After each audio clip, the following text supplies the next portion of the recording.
Okay, we've started the recording. We are live. Sort of. We're recording. That's what we're doing. Welcome to session 12, the 13th session. And who would like to bring us up to date on where things are? I know we don't have a complete timeline to cheat on that, but I did fill out a lot of it with the information about the treasure.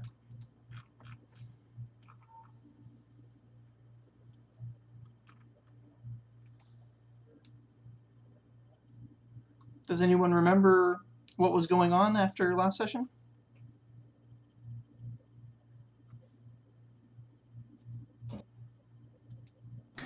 I could.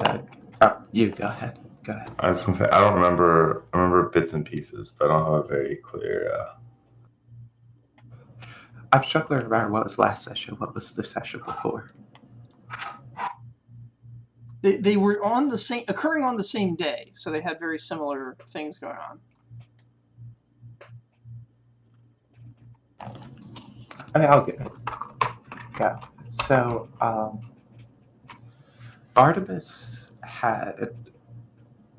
has gone through and taken careful inventory of the mine cooperatives' gear and like treasure and stuff. They it's a lot of it is valuable, and that's all I can remember right now. Evatala was busy playing Admiral at the docks, eventually sold out her own family's plot in order to get access to the ship, and in fact ended up purchasing ownership of to the ships that are likely going to end up transferring the treasure.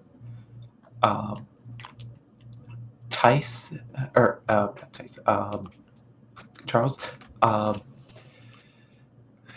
his character by distance made contact with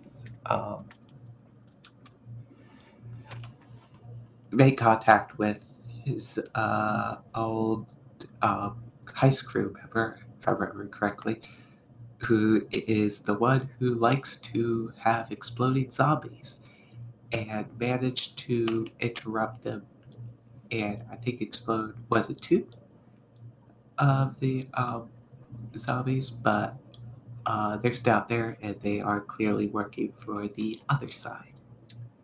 There's definitely other stuff that I do not remember right now that happened as well. He actually took out a total of 7 zombies. It was a pretty big explosion. Oh, 7. Was it 2 and then 2 that he took over and then 7 that he managed to be exploded? Yes, he took command of 2 of them, and then he detonated them against the others, taking out a total of 7. Yeah.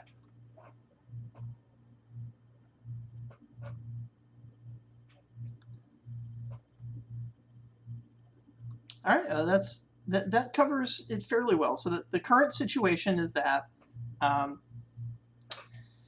the next day they are planning to have a trial to determine who's allowed to do what with the treasure. Mining Cooperative obviously wants to just take it out through the city, but there are other parties involved in that.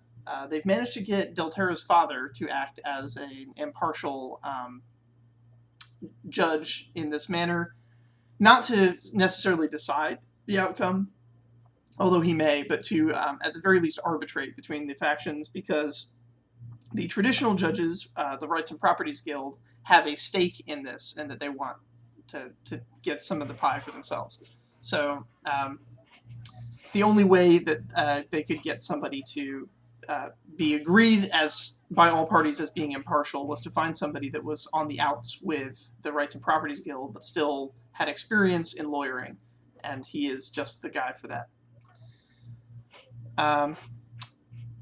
But yeah, you guys did find out. So Remy triggered a flashback to have Tice summon a ghost, and that ghost found out that it was one of Tice's former colleagues that was in the graveyard that summoned the exploding zombies. Also found that colleague, when he got back to the group, they were talking about having discovered something really important. This would be that same, and that they were about to perform an experiment to prove whether it was true or not. That same group is the group that later did show up in the morning and were distracted by a small object that they then took into the city. They came back later and reported success. What they actually did, you guys haven't figured out yet. But all of the and all of the zombies that are heading towards Half-Elven, and Evatala's cousin is heading towards Half-Elven with a young investigative police person. So they're going to go have some kind of spin-off TV series on their high seas adventures. All of that has happened. Evening is falling, and you guys are probably going to regroup for a bit to plan what to do next. Just because the sun is setting does not mean the day is over. This town has a very active nightlife, including a great deal of thievery. And so for Rorik, who Jackie's not here, but Rorik's situation is that she will be guarding the caravan, which is currently in a warehouse. The expectation is that the Crimson Guard will probably let Thieves Guild operatives sneak through to try to steal the tax that they want to take from the caravan. So the guards are sleeping in shifts and on high alert to protect the caravan inside the warehouse that is then surrounded by Crimson Guard, preventing them from taking it out. They very much would like to take it out. If they could find a way past the Crimson Guard, they would love to just sneak all that treasure out and load it onto a ship tonight. Evatala, you and Dasco have procured a ship. Well, you've procured it. 3 of them, actually. Dasco just snuck aboard. But there is an opportunity right now for you guys to sneak away and regroup at the end to plan. The only person who would not be able to sneak away would be Rorik, who is definitely very much on guard duty.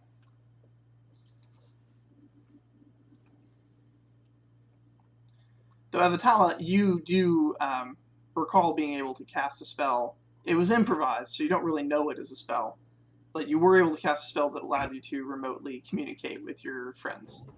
Well, let's give that a go again. Okay.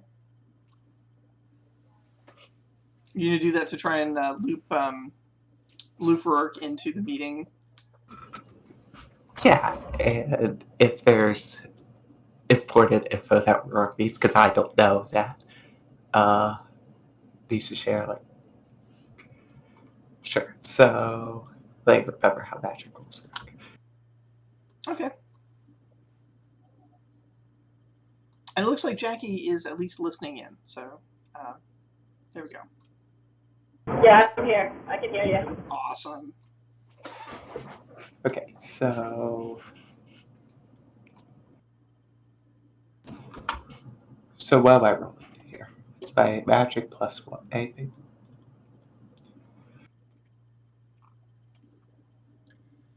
Under normal circumstances, it would be magic, but if it is relevant to criminal activity, such as secret messages, then it can be magic can be additive to other things such as scholarship and cunning, as well as this being part of your catalyst, which I believe. I'm sorry, not your catalyst. Your school of magic that you specialize in. Being part of that school of magic, I believe the talent you have gives you half difficulty. I think so. I'd have to check it. But that sounds about right. Yeah, I seem to recall improvisation giving half difficulty for those rolls. So normally the difficulty for something like this would be 3. Half would be 1.5. We round up. So you need 2 successes, which shouldn't be too difficult for you, but we will see. And I could add my scholarship and cutting, you said? Yes. All right. Yeah, wasn't too There you go. difficult. You would have succeeded even if you didn't have the improvisation bonus. So, yeah. So you've connected. You guys don't actually need to meet up at the end then. Your magical connection has looped everybody into a little private conference call. You'll have to whisper real low if you're near other people and you don't want them to hear. But you've effectively grouped everybody into a private little conference call for you guys to share information and plan out what's going on. This might be a good time, Rourke, for you to let the party know what you found out about your beloved. Yeah, most definitely. So just to make sure, like as a point of order, to make sure I understand everything correctly. So who has the coin? Is it Jack that has the coin? You never actually saw the coin. Edgar implied that the necromancer casino owner had it in his pocket, but he kind of clutched his pocket protectively and didn't reveal the coin or say anything about it. They only implied it. He said she'd be really interested to know what you have in your pocket. But it was your other friend, the other part of your... my other former associate. Yes. Who, on reflection, like, we actually have no bad blood. We have zero beef with each other.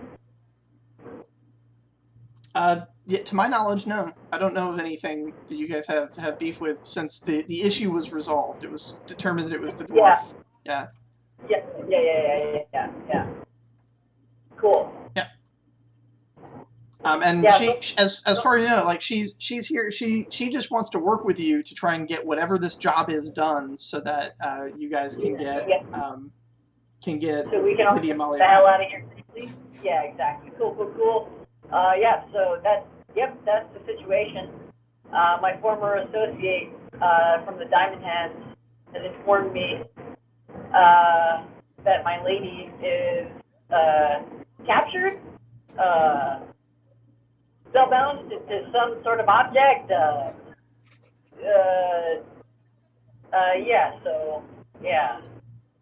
Rorik sits down and with a thoughtful and concerned look on her face. Lyria had told you that the object was a coin. Yes, that the object was a coin. Yes.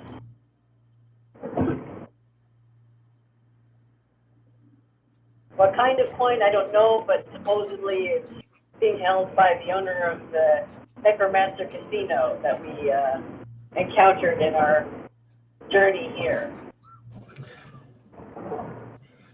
Well, presumably, yeah, this probably isn't helpful now, but might be helpful in the future. It's the same sort of magic that's binding that gem I have. The coin you have, right? Yeah. That I won from the Necromancer Casino? Yes. Yes, you won a magic coin in a poker game at that casino that has someone's soul in it. Was it like a crystal? Or a stone? Oh, was it? Was it a crystal? It was a gem. Oh, okay, a gem then. So yeah, so Lyria told you it's a gem. Sorry. Oh, okay. I thought it. Okay, yeah, cool. So it's a gem that Amelia is trapped inside of. Cool. Sorry if that gave away the surprise. No, I guess. I mean, I think we had just put two and two together there. It would explain why the necromancer looked so embarrassed and clutched his pocket, because if he doesn't actually have it because he lost it in a game, then that would be problematic. Dude, are you telling me that you have my girlfriend, Evatala? I don't think I do, but there's a non-zero chance I do. Yeah, that's concerning. Get that checked out if you don't mind, boss. I promise, and then immediately forget to do so. God damn it! Fuck, Remy, boss, please. I was gonna try and No, I got this. I'll get to it. Got a lot on my plate right now. Yeah, including potentially the love of my life. Thanks. Rorg is struggling and failing to maintain her composure. She is very clearly upset. Remy, if there has been a sentient person embedded in an artifact that's been in your party this whole time, and that person's been listening in on all your conversations and then reporting back to your the enemy that you're trying to rob from, that does put some of your plans in danger right now. Joke's on them. I don't have a plan. Well, I can always check it out. I'm a necromancer that deals with undead. Oh, cool. You can deal with this. I just tossed the gem casually. Hopefully you find him first, right? No, I just chuck it across. Okay, I'm just going to chuck it overboard, and you can just fish it out of the ocean. Can you just put a cone of silence around it, like the opposite of what you're doing, so we can hear each other?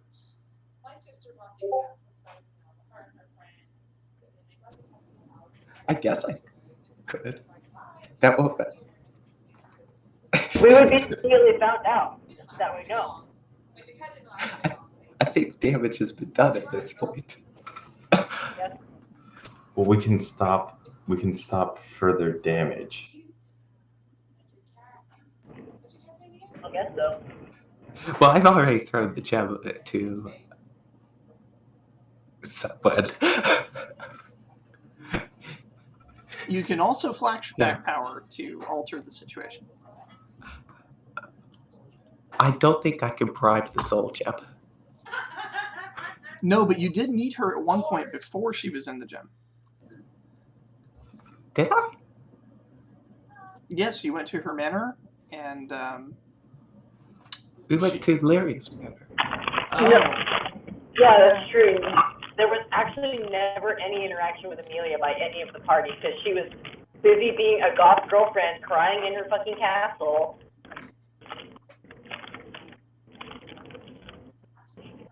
Yeah, that's that. Yeah, our party never actually interacted with her. She's too classy for all of y'all fucking degenerates. Now, hang on. Flashback. Can I flashback Warwick to go beat up her girlfriend before she gets her taken? Yeah, and Evitala's flashback power, you don't need to necessarily have met somebody. As long as it's reasonable that you could have met them, your flashback power for bribery is still available. That's what I just occurred to me. Flashback. It is entirely reasonable that I could have met Amelia because we do travel in the same social circles. Even if she's never been to Celebre, I may have been out. So in this situation, I was out on a previous criminal adventure.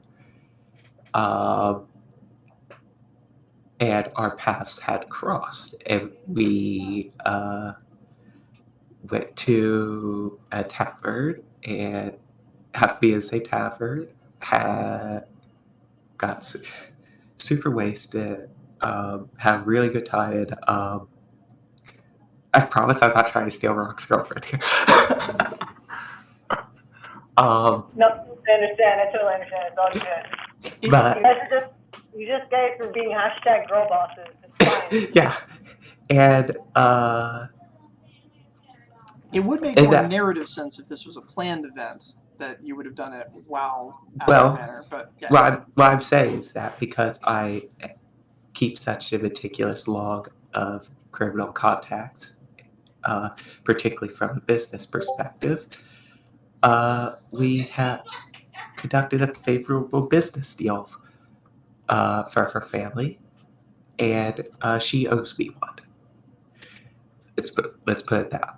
Let's explain it like that. Which would also make total sense because her whole like political situation is that she is currently on the back foot. Like her family is not doing too hot. Her estate is not doing hot. Yeah. Does that work with any flashback power? I think it does. Yeah, that works pretty well. That definitely puts her in your favor. if anybody in a flashback has gone to like actually talk to her, went back at her manor, you could very easily have planned to have her try to infiltrate this other group for you instead of against you. Double agent kind of style. Because I would know where Mare is. That's a good suggestion. Yeah.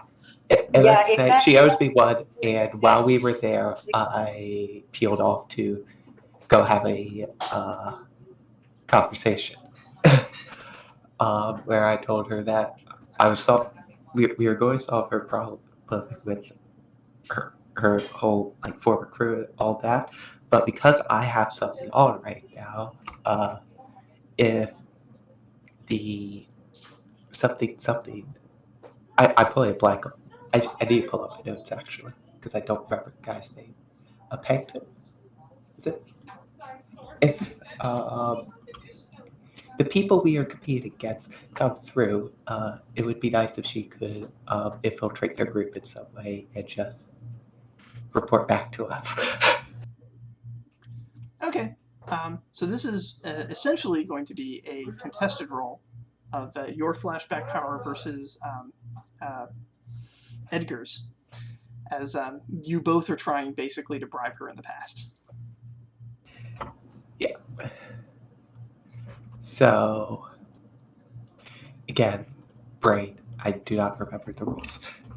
Is there anything I can do to assist in this role at all? Yes, you can. Yeah, I'm just trying to figure out narratively what that would look like. Also, I'm going into my garage, so if I lose service, I'm sorry. No worries. I think narratively what would make the most sense for you is, given that you've just figured out who the real culprit was, you probably would want to go over and let her know. Yeah, for sure. Yeah. 100%. Yeah, I think we just like skipped town like immediately after instead of like doing some housekeeping. So let's do that.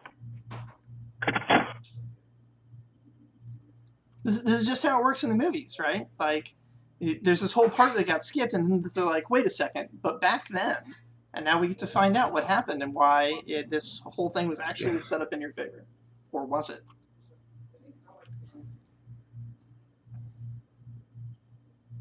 Cool, then I'll do whatever assisted roles are necessary. If somebody wants to be like an absolute fucking hero and do that role for me, because I don't think I can easily put the role in from where I'm at. All right, so I'm going to establish what your difficulty is here by rolling for Stefan, who's Edgar's beekeeper, who's going to be using his flashback power to try to bribe her to act as a spy for them. And then we'll see what your number is to beat for gathering all of your flashback stuff. Now, this guy is a simple man. He does not rely heavily on actual verbal skill. He relies instead heavily on cold, hard cash. Which means he doesn't really have any threshold bonuses here. He just has a pool of dice.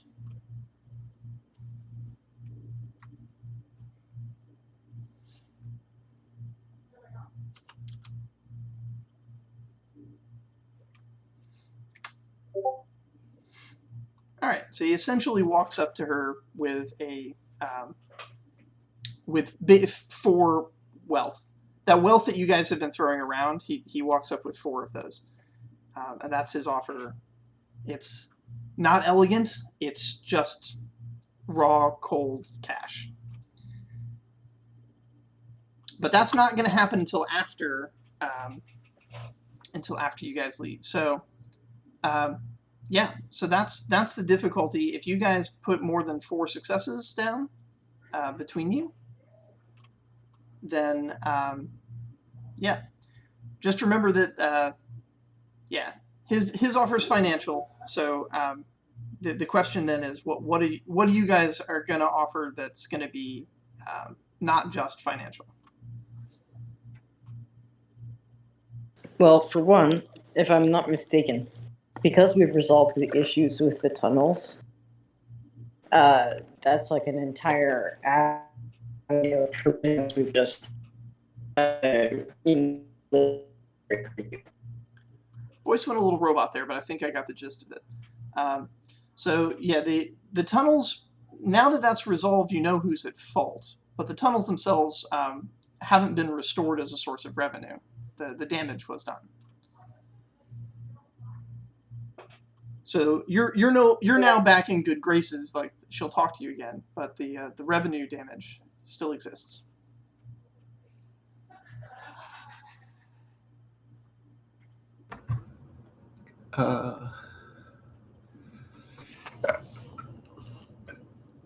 So, Jackie Lee able to answer this back. What is her actual business? Smuggling. Smuggling. Interesting. You guys got along great in that bar. Yeah. All right.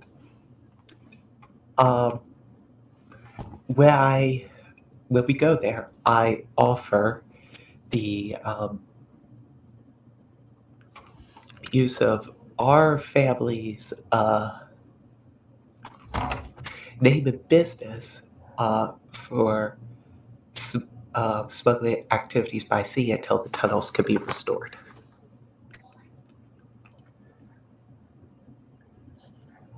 Okay, that's a reasonable offer. We can put some dice down about that. I also appeal to our past history as having given her a favorable trade deal before.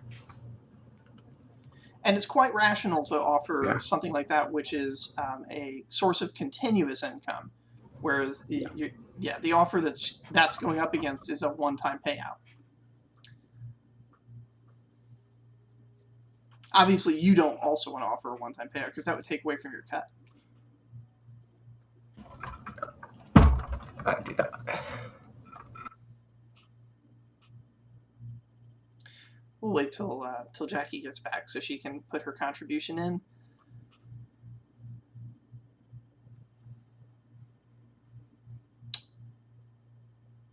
In the meantime, in the present, did anyone have anything they wanted to address?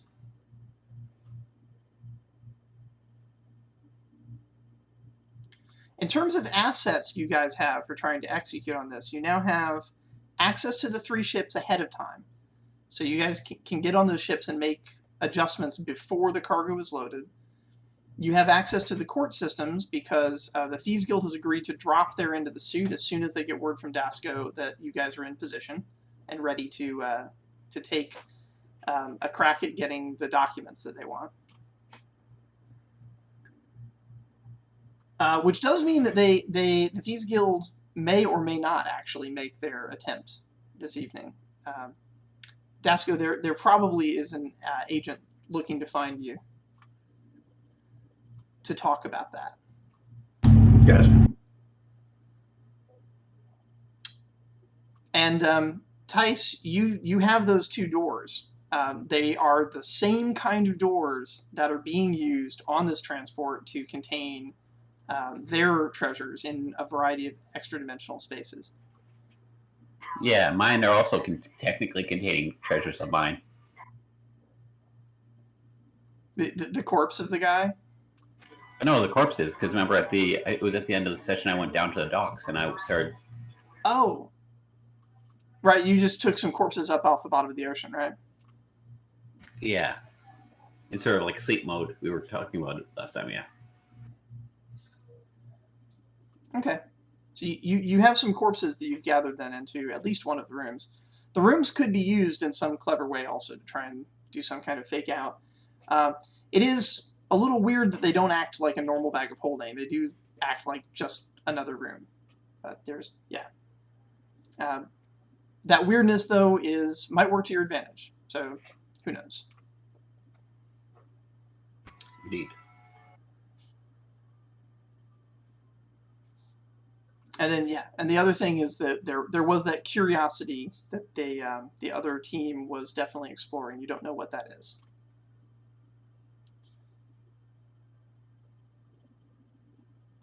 Barnabas, you're in a weird position because when you get back to the embassy, they are ready to send you to the court to give testimony.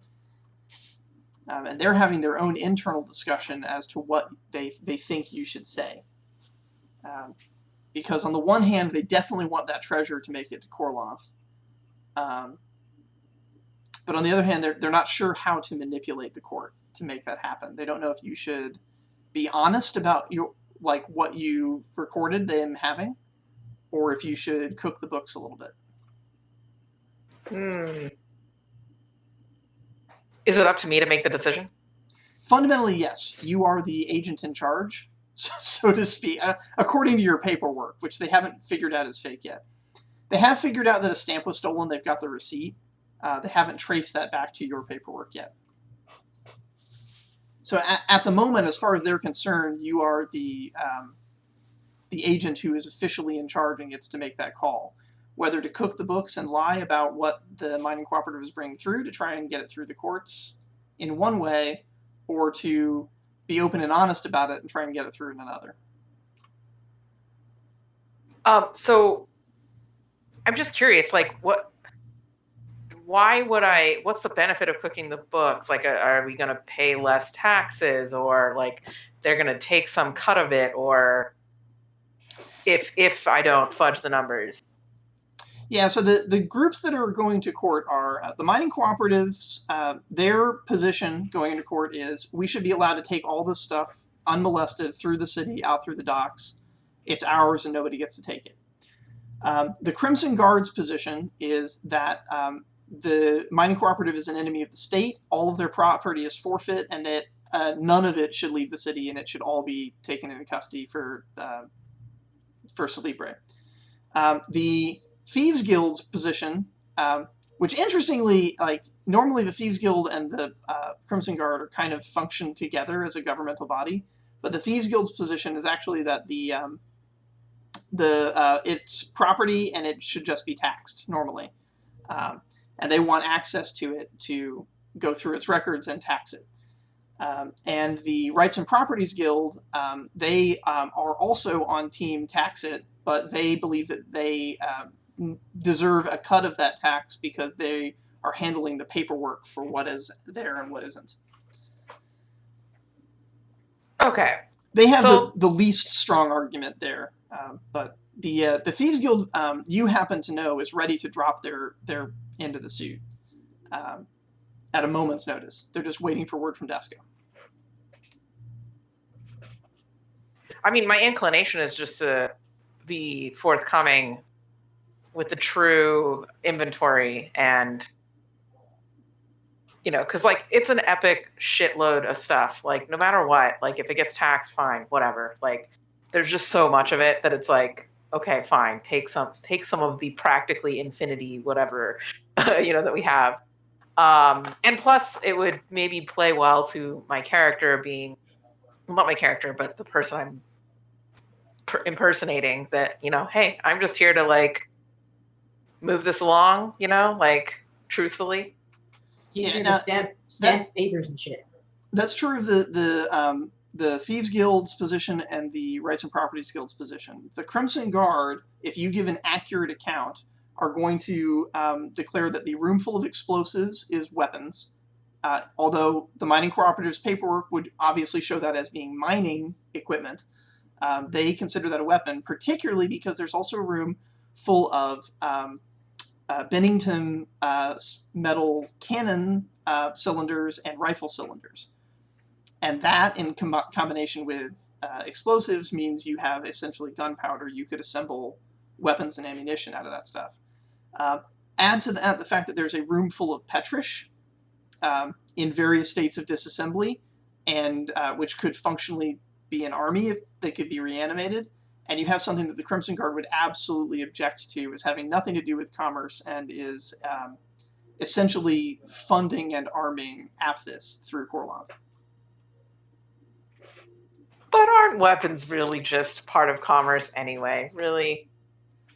She makes an extremely valid and real life point. Where are these weapons going? Are they being shipped out, or are they just in a warehouse in the cooperative right now? Currently, they're in a warehouse surrounded by Crimson Guard. They are under guard by mining cooperative guards. Yeah, they're part of the caravan, are they not? Yeah. They're also not directly in the caravan. They're in an extra-dimensional room that is accessed from a doorway in the caravan. Yeah. Bennington being shipped out of the west is going to be a problem. So, sorry, what was the Crimson Guard's issue with the weaponry? The Crimson Guard is that it's not that the mining cooperative says, "Oh, this is mining equipment," and it's clearly not mining equipment. It's super duper actually weapons when you think about it. Yeah, I know, but what are they going to do about it? Okay, so they're going to confiscate all of it, or are they going to say... they're confiscated as in that shit is mine and is not stuff that we tax. We just seized your shit. The mining cooperative also just relatively recently seceded from Celebre and made a direct attempt to found their own little government and declare war. So they're not considered the Crimson Guard, depending on the day and the person you're talking to, isn't gonna. They might even. They don't necessarily. Well, the difference is that the Thieves Guild is still treating them as a guild, and the Crimson Guard is not. They're a hostile. Sovereign nation, basically. To be fair, yeah, I mean that's totally valid, considering that the mining cooperative basically established themselves in Barron as a feudal corporate overlord. They're like a feudal corporation, basically.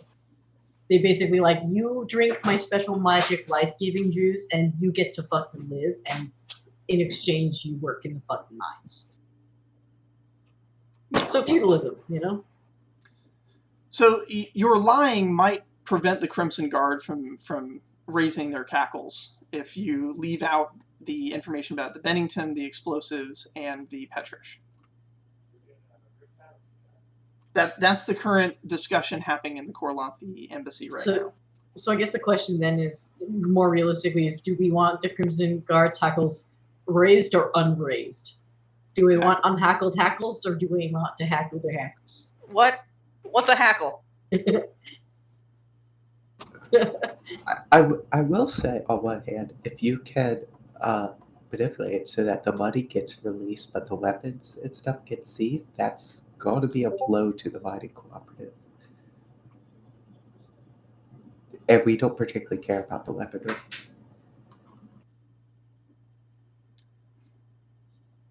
So basically, I could just lie and say there's no weapons. Here's the inventory, here's everything, and then it's just eliminate anything that would be suspect, and then maybe we get taxed on anything that's not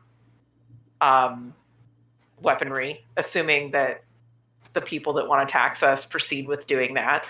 From what I understand, aren't the explosives part of our plan? Weren't we going to use that? Is that? I'm pretty confident that we've already established that we don't have a plan. Okay, yes, but I want it on the table as an option, so just in case that is an option. Okay, so let's talk a little bit about one of the explosive plans that is not necessarily your plan, but Barnabas was contacted by agents from Thordil that want to plant explosives on the boats and sink them to prevent the treasure from getting into anyone's hands. They want to sink it somewhere off the coast of either Half-Elven or the Pirate Coast, somewhere where attempts to retrieve the treasure will be attacked by pirates. So that the treasure just remains a thing that maybe some people get little bits and pieces of off the bottom of the ocean, but never really enters back into full circulation. That's what they want. They are a separate government entity. They aren't part of Celebre, but they did tell Barnabas that they have agents here that are going to be infiltrating the boats and planting explosives. They probably brought their own explosives. It's unlikely they're planning to use the ones that are in the storage container. Fair point. I'm going to go talk to the rights and properties guys. Not directly. I'm just going to go somewhere where they'll overhear me. Or if they're lawyers, we're going to go talk to their lawyers. I'm happy with that too. Okay. Do you want to do that this evening, or do you want to wait until the morning as they're getting ready for the trial? Okay. Oh, no, I want to do this well before the trial. I need to. Okay. Yeah. But before I cut and ask if we can now do the flashback roll that we put Yes, let's go do that. Because I really need to step away for a moment. Okay. So, Jackie, what are you doing to give some helper dice for the bribery of your beloved? Right. In that case, my attempt is going to be that that I am asking for a huge favor. I'm going to put my body on the line to try to do one big job, and I know it's a lot to ask, and I'm going to ask her to help me do this so that we can finally be together. Yeah, we're going the romantic route. Okay. So definitely going romantic. That would be empathy for sure. Don't know if I'm actually good at that, but you know what? Hey, Real Shimbo energy. You know, let's go for it. Putting your heart on the line. Empathy plus something. Persuasion. This seems very, very honest, very straightforward. Maybe even propriety. Probably persuasion, though.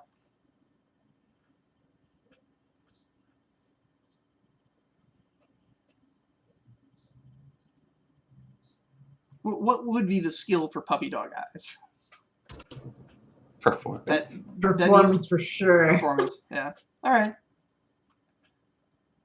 Puppy dog eyes needs to be a talent at some point here.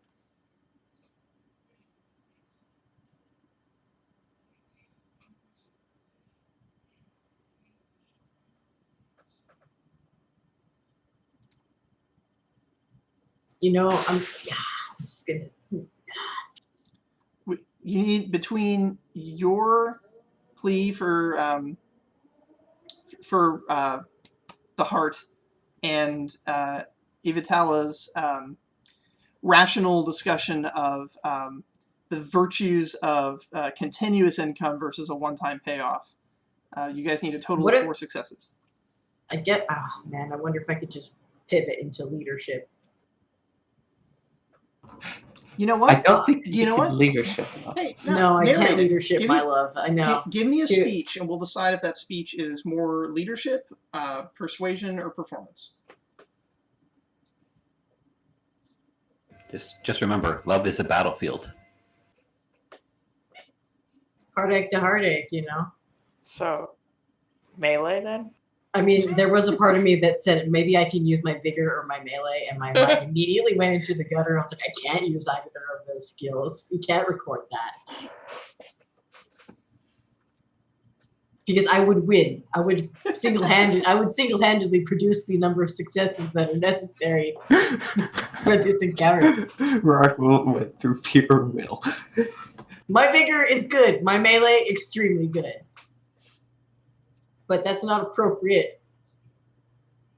And what makes powerful? As far as leadership, maybe it'll be more something like an inspiring speech that goes something like, "I know that we've gone through our trials and tribulations, but I see an amazing opportunity for us here to help you restore your house.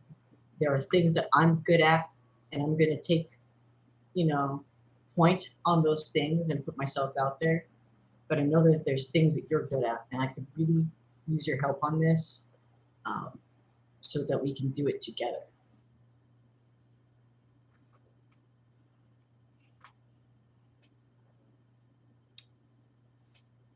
That felt very emotional to me. That did not feel tactical or leadership-y. But, I gave it my best. You did. That one's in the eye of the beholder, brother. Okay. I don't know. This sort of how I was listening to it, and I felt like very much like this is somebody asking me to trust them, not somebody ready to take command and take me out. All I've got is the 2 empathy coming in. Then that's it. That's all I got. I ain't got nothing else but heart.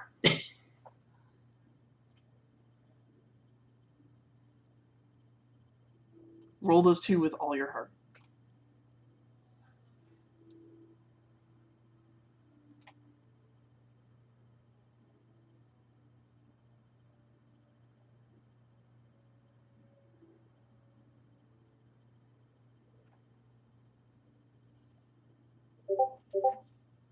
Hell yeah. Got 1 success.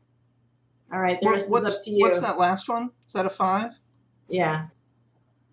I think your impassioned speech did deserve a pip. It's the power of love, baby. Yeah, so we're going to call that 2 successes. Okay, now for the rational argument, which we've already heard, so go ahead and just... you can restate it if you want to, or just drop those dice.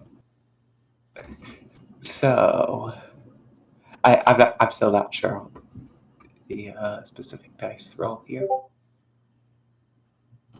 This is by...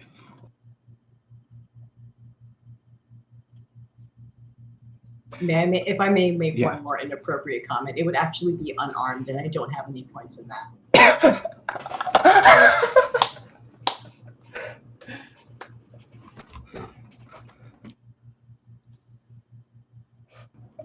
All right. Okay. So what I'm arguing here is essentially that, look, I know your Talus have been shut down for your smuggling operation, but if you can smuggle through our own smuggling operation, it does require you go to sea, but this will be continuous income for as long as I remain with any influence over the Avatala or the Hellfire shipping.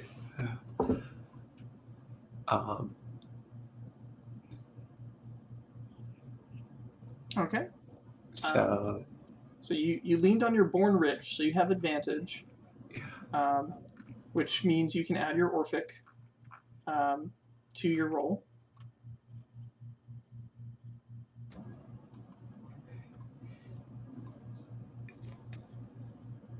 That was definitely pretty persuasion. straightforward. That seemed almost like a cunning play to me.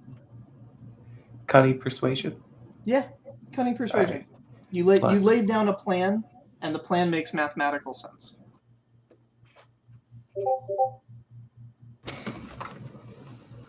3 successes. Okay, you guys have enough. You have successfully bribed, so she has been feeding false information to Edgar this entire time about your operation. Oh yeah, that's yay. Love wins, motherfuckers. And is she actually like in the gem that we have, or was it just? Yeah, she is. She's in the gem. Awesome. And she's been listening in to your conversations and feeding completely false information about what your plan is to Edgar, who believes that he has recruited her as a secret spy. And although the proprietor is embarrassed, doesn't want to admit he lost the gem, Edgar knows he lost the gem because it was part of his plan. He was planning to have the gem get lost, fall into your guys' hands, and innocuously listen in on conversations. Little did he know that you guys were one step ahead. Never underestimate the power of a lesbian polycule, okay? These are important lessons to live by. Very important. You cannot destroy the power of love. Okay, so back in the present, it looks like Dasco has a plan for something he wants to do this evening to work on getting ready for the next day. I would like to go speak with Roads and Referees people. Okay.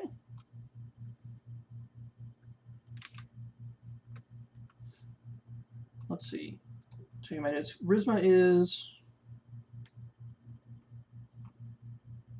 that the head of the Rights and Properties Guild? I don't know if I want to talk that high, but just whoever's in charge of the legal proceedings, just their group. So there's 2 camps right now that are getting ready within the Rights and Properties Guild. You have the main guild. The guild proper is preparing their lawyers to go and present because they have the weakest case, but they want to try and get something out of it for, processing fees and such. The The other camp are very small group of sort of rogue rights and properties people that the guild very much dislikes because they do pro bono work for underprivileged citizens of Celebre. That group right now is centered around, let's see, I have his name in here because I can't always remember it, Addison Delterra's sire. Addison is Delterra's father. He's taken on her name as his surname out of pride of her accomplishments, but he is still doing his pro bono work and has been selected as an impartial facilitator for the trial because everybody hates him. Yeah, I don't care about that. I want to go talk to the guys that are trying to get the tax on this stuff. Okay, you got it. Greedy people. The greedy people. And we have access to this warehouse, right? Or one of us does. Rurik is currently inside of it, but Rurik is inside of it because they think that they've hired her as a bodyguard. They don't know that she's working for, well, yeah, they have no idea really that she's working for you guys. And what they also have to deal with is that there's Crimson Guard around the warehouse as well. So, gotcha. And this warehouse contains all the Petrish and the Benetton cylinders and the explosives. Yeah. Yes. And documentation? Yes. Bills of sale? To be specific, there are 13 carts. 7 of them just contain sleeping quarters for the guards that are on 24/7 duty. There's 4 guards per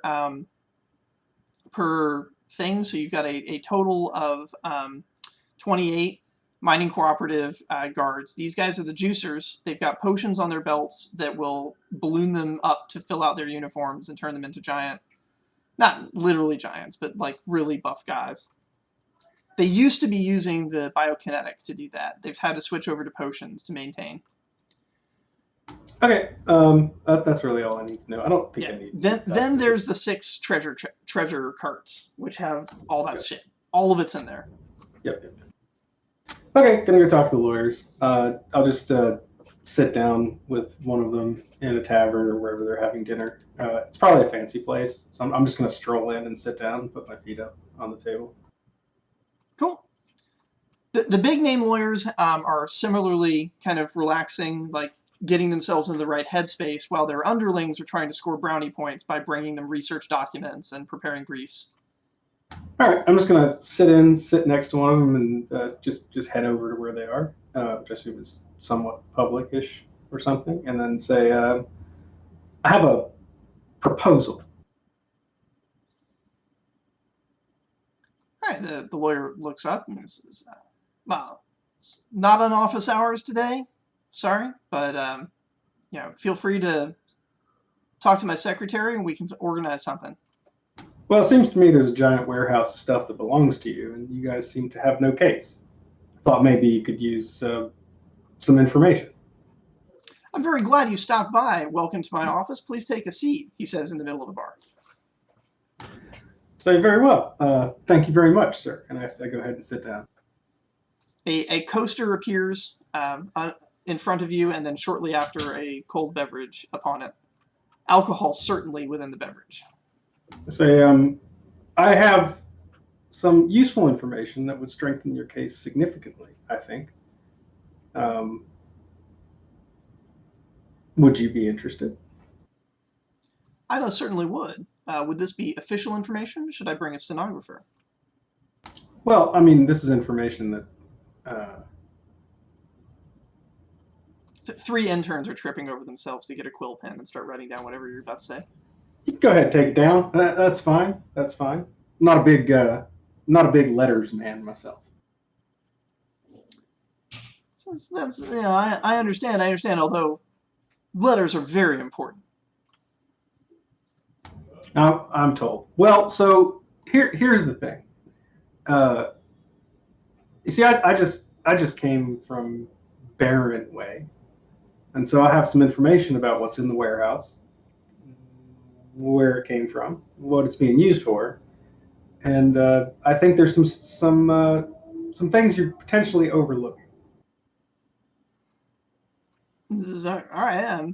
I mean, we have not gotten an account. As far as we know, the only person who's gotten in to get an accounting of it was a Corlanth ambassador. But we've subpoenaed them to appear tomorrow. So if you have information that will help us to know what that information is going to be before they say it, that would be excellent. Take a long, slow drink, and then I say, Yeah, well, I do have information. Like I said, not a real letters man. So I don't write things down, and so I'm struggling to remember it. I say. He says, leans back. He says, well, let's talk about our struggles. So you just came from Baron, you say? That way. That's right. Must have been a rough trip getting over here. It's a lot of walking. Indeed, and of course things are short supply with the war on. Indeed, they are. I'm sure rations were hard to come by. Well, see, that's kind of why I'm here. With the war on, lots of things tend to move around and show up in places you don't quite expect, like a warehouse in downtown Celebre. He picks up what you're putting down for a second, and it kind of takes him aback that he thought you were fishing for a bribe, and now he thinks you're slipping him information about like dangerous government secrets. As he was warming up to start offering you some cash in exchange for your things, and now that you've talked about like potentially weapons being there or hinted at it, he's changing his posture a bit. Now you got to understand, if I tell you something and somebody writes it down, there's a risk somebody can read that. So I need to protect myself a little bit. He doesn't say a word. He just gives a kind of look, and his assistants, his secretaries, they start clearing the bar. They start offering to pay for people's bar tabs, and they get everyone out. And somebody escorts the bartender into a back room. You find yourself in a completely empty bar, doors closed, and windows being covered up. That's good. I like that. So, if I may, I just like to get back down to business. I'm a businessman, you see. So what I'd like to do is I'd like to just start with the business. This information is not going to come for free. It's not a bribe. I'm not asking for a bribe. I have information for sale. Now, if I could give you proof, for example, well, let's just start from the beginning. If a mining guild mines some rocks out of the ground, mints those into ingots, and then brings them into Celebre, you guys got no rights on it. That's guild business. Your guild is a different business. Is that correct? That is correct. But if a business acquires something through trade, particularly trade with another country, then that is your business. Yes, as the rights to who owns and how it transacts is part of our duty to the city. Mm-hmm. Well, that's very interesting. So there's some carts in this warehouse that are definitely not your business. Definitely not your business, and I think that's pretty much why you're going to lose this case. But if I could provide you with maybe some information about a significant number of carts that are definitely your business, then maybe it'd be worth something to you. The key would be verifying your claim. That would be well, key. You can verify my claim. You can verify my claim tomorrow when you subpoena the warehouse.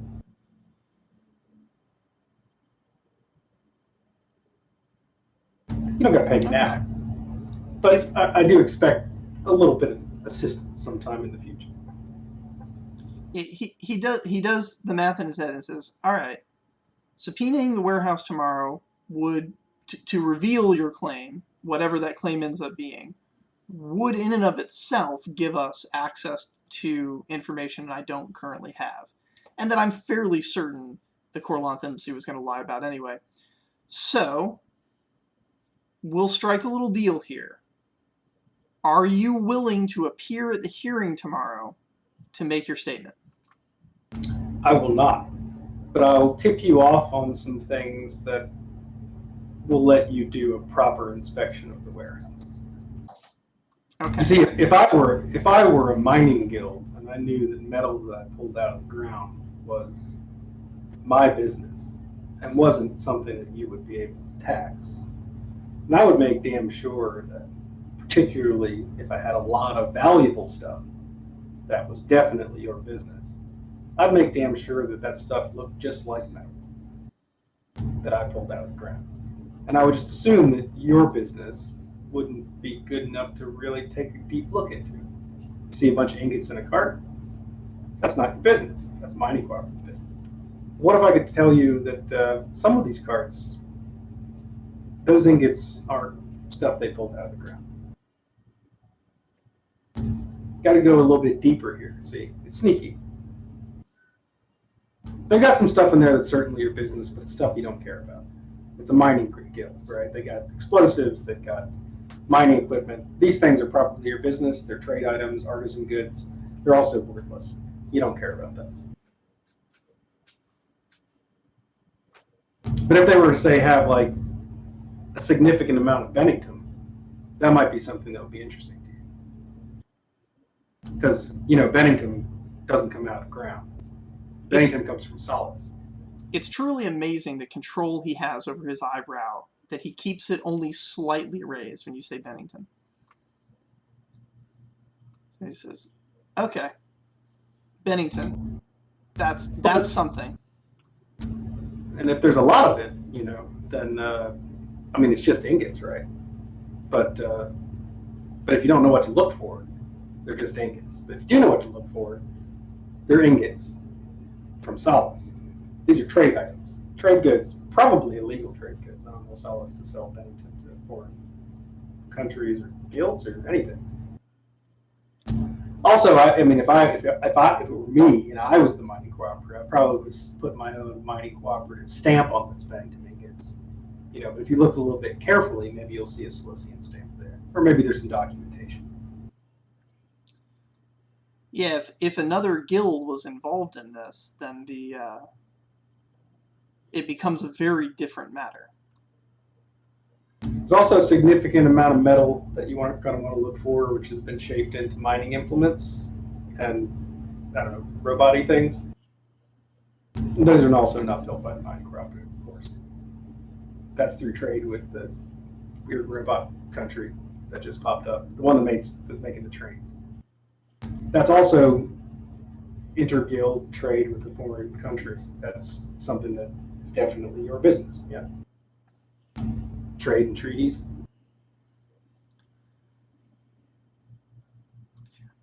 I will be expressly disappointed if they take me to a cart that has no Bennington, but knowing what to look for now, you've definitely given me a heads up.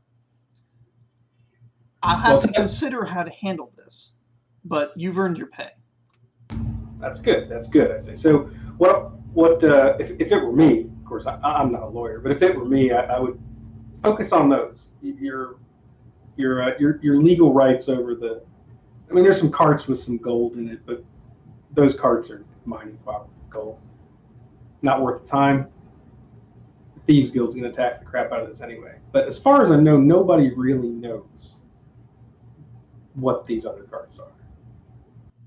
The Crimson Guard thinks they're weapons, you know, and they're not wrong. Thieves Guild just wants their cut. But now I think you have information that is pretty valuable in making your case. And I hope that is good for you. Are you able to identify for me or give me some indication of which cart I should go into? I think I can figure something out for you. What I can say is if you pick a random cart at random, then you're probably going to be at the right cart. There's a lot of stuff. There are a few carts that are just filled with mining cooperative treasury funds. That stuff's worthless. I mean, relatively speaking. You let that go, focus on the rest of it, and that'll be payment enough for me. He chuckles. Chances are the Thieves Guild is already in there taking their share anyway. Chances are. All right. He leaves you a bag of gold. You can increase the quality of your whatever your quantity of money things are by 1. But more importantly, you have given him a direction he's going to take in the court case the next day. Sweet. All right, I'm going to go ahead and use Scapegoat, and then I'm going to go find a Crimson Guard. Oh, cool. What are you using Scapegoat on? This man.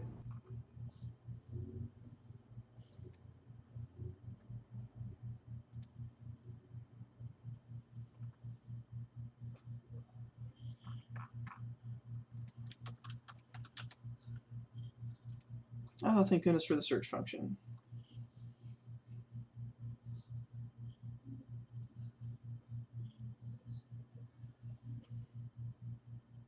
Oh, okay. So you're using Scapegoat on this guy so that he looks like the person who's going to be. If I were to do anything, or yeah, I don't want it to come back to me. Okay. Buck stops here. Yeah, no, that makes sense. You set him on a path where he's going to reveal that he has information that he maybe shouldn't have. So now if you do something, he'll look like the guilty party. That makes sense. Yeah. I'm going to talk to a Crimson Guard, and I'm just going to tip them off that, there's a lot of, they're right. There's weapons in there, tons of weapons, dangerous weapons. Some of them were purchased from Talus or from the Petrus lands by the mining cooperative to make war against Libre. I'm going to give them the Baron story again. And then I'm going to say that, of course, like, you can't make a treaty with a foreign country to purchase stockpiles of military-grade metals and equipment without going through the Rights and Properties Guild, right? Okay, so you're saying this to a Crimson Guard. Yeah, one of the investigators. Okay, and all right, so you're going to the Crimson Guard. You're talking to like an official person. Yeah. Gotcha. Yeah, I'll go in. I'll say I'm really concerned. I have some information about the warehouse stuff. I was in Baron for a bit. I'm not a mining cooperative guy. I say I look really nervous, and I just say, look, there's a lot of military grade stuff in there. I'm glad you guys are handling it. Glad you guys are taking care of it. But the issue is that you can't get military grade like bulk orders from Talus or anywhere else into Celebre, or even as a guild. Like that's an international treaty that has to go through Rights and Properties. And all I'm saying is when I was in Baron, I mean, there was a lot of mining cooperative. There were some Rights and Properties there too. I wouldn't be surprised if they're trying to take back what's theirs. Mining cooperative is kind of tail between their legs right now, but the Rights and Properties Guild, they're still powerful. Just keep an eye out. And this didn't come from me. I don't need any more trouble. All right, so they tell you they'll take it under advisement. Thank you, citizen. Just doing my part. You were then shortly thereafter contacted by your friend at the Thieves Guild, who says, "You're being incredibly efficient at getting your people in there, but I just got a call up the chain of command that the Crimson Guard wants to authorize Thieves Guild operatives to enter and search the trailers tonight. I think that's going to end to a little violently, maybe. But you're the one who's doing you're sort of the op runner right now. Are your people in a dangerous place where if we go in, it'll cause a problem? Or is it okay if we go in and do the search?" I mean, what are you looking for? They said that they were looking for weapons. They want us to go in there and look for, Did you tell the Crimson Guard to Bennington? No, I just said weapons being brought in from Talus and from other places. All right, so they're assuming then that you probably mean like swords, crossbows. Yeah, it's like they're telling us to go in and look for a stockpile of weaponry. I say, well, I mean, I think there are weapons in there, but they're not the kind of weapons that you're going to be looking for. if you just wait till, I think you just wait till tomorrow. Well, I mean, the mining cooperative doesn't make weapons, right? It's not their specialty. Yeah, even if they mined some metal in the ground, got somebody to make their metal into weapons, big deal. Like, everybody's got weapons. What I really am interested in are the documents, because from where I'm sitting, the wheels of power in this city are being turned by potential traitors who are taking safety from the curses as a bribe to manipulate our government into positions of weakness. Well, the mining cooperative is not capable of making the weapons that are in that warehouse. It's not even clear that the Crimson Guard's going to be capable of recognizing them as weapons. Magic shit? You can say that. But these are bulk purchased from other countries. I wouldn't be surprised if the Rights and Properties was involved in this. I mean, they do the treaty work. He shrugs and says, all right, well, that's their business then.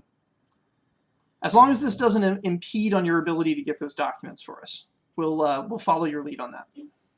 All right. Well, I mean, you asked me if my friends were in a position where they were in danger. I kind of look around. We saw that you got 2 of them into the caravan somehow. That was very impressive. I say, I just shrug and say, they can take care of themselves. They'll be fine. Well, your dockyard plan went off without a hitch from what we saw.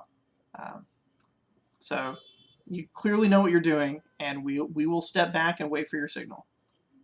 I think you should have some people posted at the trial tomorrow. Oh yeah, no way we can miss that. But when you give us the signal, we'll drop our case.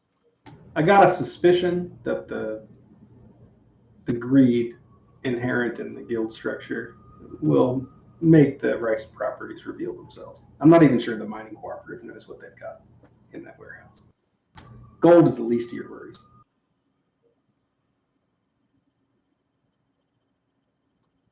All right. So he's satisfied, and he will not be executing a raid this evening then. Okay. After all, their secret agenda is that they just want that list of traders. All right. I give them a salute and say taxation is theft, and then I walk off. Incredible, incredible. The ANCAP. Jesus. That is top tier. I mean, in this sound, taxation is theft. It's handled by the Thieves Guild, yeah. Yeah, my entire goal is to basically get the Rights and Properties Guild to reveal themselves as like instigators in this whole thing, even though they're not, just out of greediness, which they will, and then figure things out. I also Dasco kind of soft spot wise doesn't want Bennington going to Corlon. Probably no rational person does. That's just bad for business. And the Bennington that they have is not in ingot form.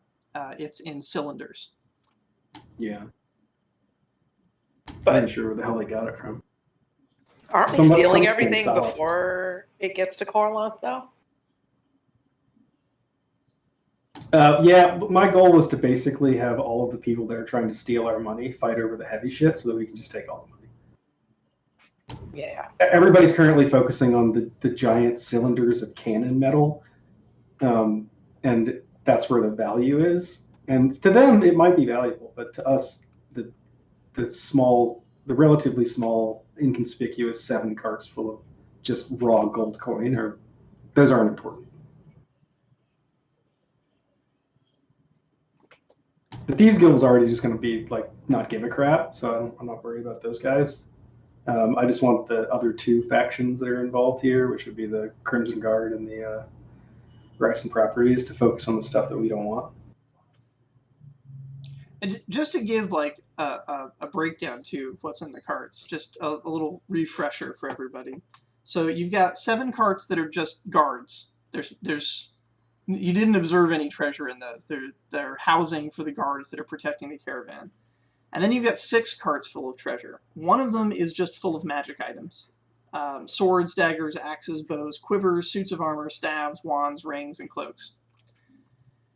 One of them is full of Petrish pieces and has 2 dimensional doors in it that lead to gigantic 50 by 30 by 12 foot rooms full of more Petrish pieces that are actually in states of assembly, whereas the cart itself looks like a workshop. Then you've got the cart that Remy put the fishing guild's mark on, which is definitely going to cause some chaos there when that's discovered. That cart has 22 chests of holding that are just full with an extra dimensional amount of space of precious gemstones, diamonds, rubies, sapphires, the works. Then you've got the cart that has 6 dimensional doors, 2 of which lead to wine cellars, one of which leads to a miscellaneous spirits thing that has about a quarter of the back of it dedicated to Ashta. There's a dimensional door leading just to potions that are already brewed, ready for drinking. Some of them in such large supplies that they're stored in casks like the alcohol. There's another room full of potion and magical ingredients of like rare varieties, and then there's another one full of explosives. That's one cart with all 6 of those there. Then there's the cart that has the 6 doorways leading into the metal ingots rooms, which have the iron ingots, steel ingots, gold ingots, platinum ingots, mithril ingots, and the Bennington cylinders. Each of those rooms is, again, 50 feet by 30 feet by 12 feet tall and full. And then, lastly, is a cart that only has the 1 dimensional door, but that dimensional door is document storage. And that cart has clerks working in it, or had at the time, presumably they've gone to bed, that had clerks working in it to keep track of all of the rest of the treasure. So that's the sum of all that's there. Really, there's only 6 carts that matter. The other 7 are, like I said, just housing for the guards.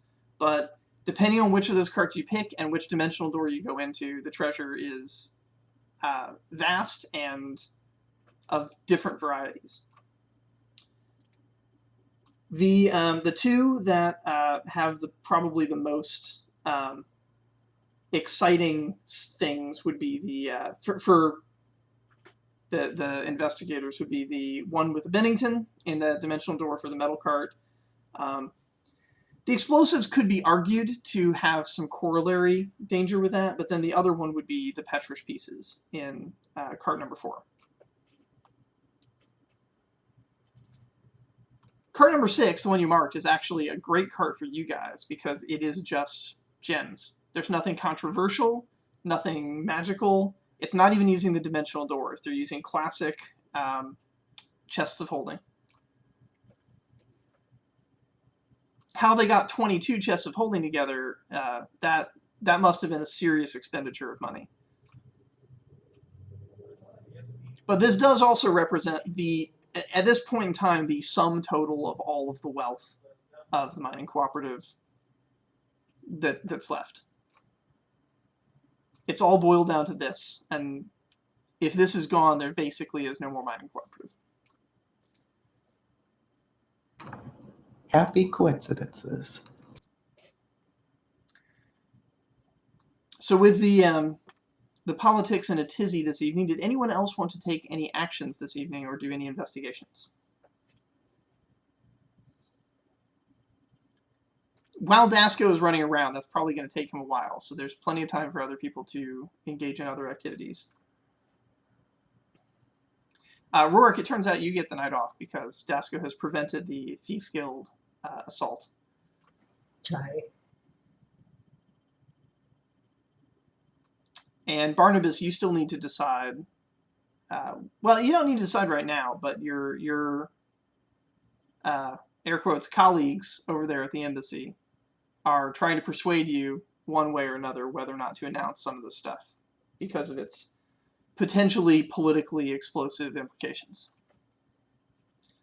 They would really like there to be some Bennington cannon and rifles available to Corloth.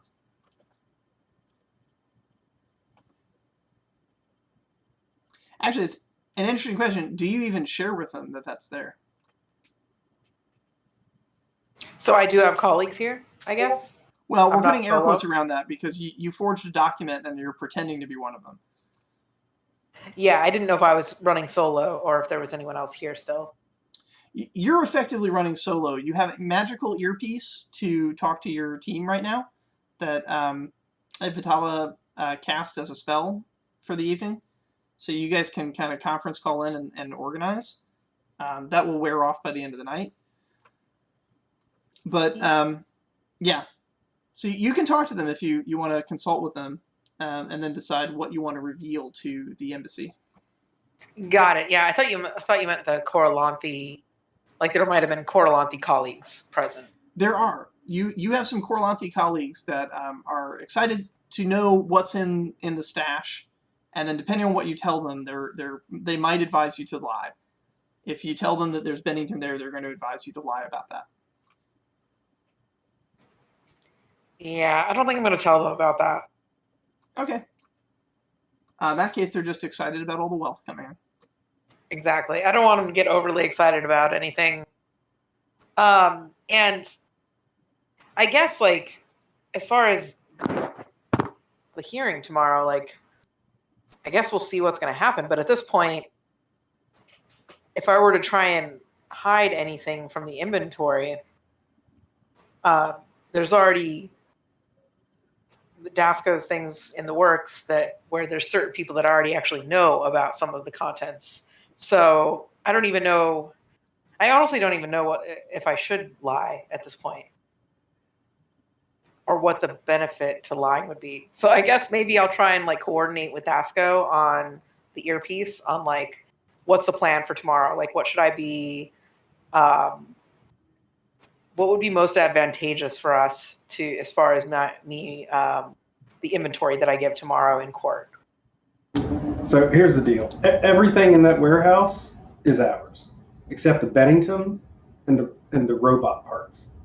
I don't want to be hunted down by Silesian agents, and I don't want to be hunted down by robots. Didn't sign up for that. Money, perfectly fine. We don't need Bennington. It's heavy. Doesn't take a good edge. We're not smiths. We also don't need a warehouse full of iron. But if there's chests of gems, I like gems. Gems are nice. They're small, easy to move around. Cool. Yeah. In that case, then it sounds like I can be truthful about the inventory because there's certain things that people will be excited about, and they can feel free to fight over it, and we don't care. We want the stuff that no one cares about. Right. If you can get all of the stuff that no one cares about, quote unquote, kind of aggregated into one place, that'll just make it easier for it to walk away. Yeah, I don't know. I mean, for the most part, we can. Wait, do we not care about any of the ingots? We most certainly care about the ingots. Because the Bennington and the ingots are on the same cart. I mean, Dasco verbally shrugs and says, I'm not really interested in 50 tons of iron. I mean, if we care about that, we care about it. The mithril. I shrug about that too. It's like mithril's hard to move. That's true. One of the doors does have gold. It's just gold. And Yeah. one of them is platinum as well. I say, look, I'm a professional fence, and I could probably move some mithril. Can I move a room full of it? I mean, these are all just indoors, right? Yes, they're in these weird extra dimensional spaces that they clearly purchased from the same guy that Charles purchased the 2-dimensional doors he's been playing with. That did not give him the information he needed. He ended up getting that information from Barnabas's bag of holding. But he has the doors, and he's currently just been storing corpses in them. Yeah, so we don't need to get the wagons on the boats. We just gotta get the doors on the boats. And currently, you have possession and access to those boats. So I mean, they could just take. They find Bennington. They just take the Bennington door. We don't have to haul 50 tons of iron and mithril and whatever. We just need to haul a door, or like 15 doors. Yeah, that's fair. I mean, you know, I'm not. I haven't actually looked at the stuff, so I don't have an appraisal of what we're looking at. But you know, a 5 foot by 3 foot by 3 foot chest full of rubies is probably worth that entire door full of ingots. Also, just a thing. Since the doors themselves do not interact with themselves if you put them in themselves, I could also use the 2 doors to stack a bunch of doors inside them to. Yes, these doors, for some reason that for everything you know about magic doesn't make sense, but for some reason these doors happily go through each other without causing any kind of extra dimensional explosion. It's almost suspicious that they don't. Wait Do a we have second. an issue? Go ahead. So, how thoroughly have we investigated the door maker? Because if this is the same manufacturer, could it be some spooky shit like they all go to the same place actually, and he has like backdoor access to all the doors? Is that possible? Like, how good is the encryption on the door? You have 2 of them to play with if you want to try and figure it out. I mean, you don't actually. Rurik has several doors to play with, but you're also like with the caravan. But yeah, Charles has 2 doors and 1 frame, and could start playing around with them to try and figure out things to do. Yeah, I could do that. Because I know also at some point I just want to double check to see if anywhere in the area if there's any hauntings, so I can collect some souls for my watch, or just in case. There are some hauntings, and also there's plenty of. It's a city. People die a lot in cities, so there's plenty of ghosts and spirits about.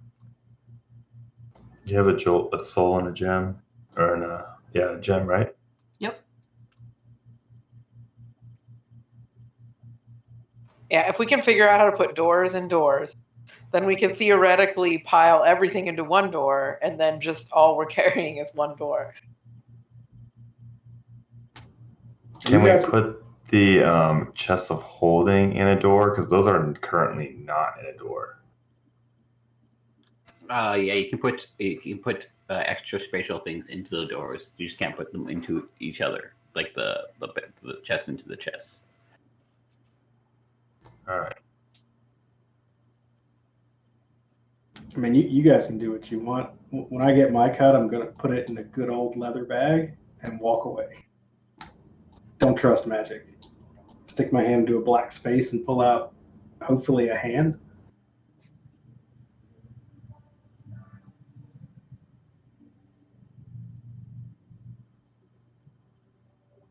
All right. I guess I can mess around with the doors to see what how to figure out their encryption to see if I have to like. Okay. Can Talus assist with this in some way, just with like general magic knowledge? Yeah, so I do also have the toolkit as well. Yeah, since your training wasn't formal training, it's more improvisational. You probably don't know like the fundamental underlying mathematics to try and break the encryption and figure out what the enchantment is on the door. But that doesn't mean you can't try, and you can't help. You just you're doing it at disadvantage.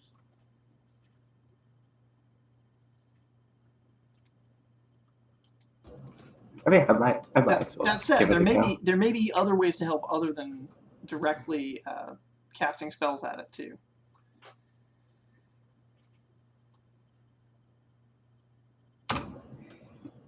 sit there and make unhelpful suggestions like, have you tried this? Have you tried turning it off and on again? I can buy you a whole bunch of rice if you want to try that. I mean, she's probably not going to be helpful, but she's going to try, just like cast stuff at it. And just like throw magic at the thing. Because that's what she'd do. Tice, one of the first things you notice as Evatala is casting magic at the door is when the magic goes through the door, it doesn't seem to change in any way. This is not a normal behavior for magic traveling through an extra-dimensional space. Pretty much every dimension has its own rules of magic, and so when a spell goes from the prime material plane to an elemental plane, for example, it radically transforms the spell, often breaking it, ruining it, or sometimes supercharging it in unexpected ways.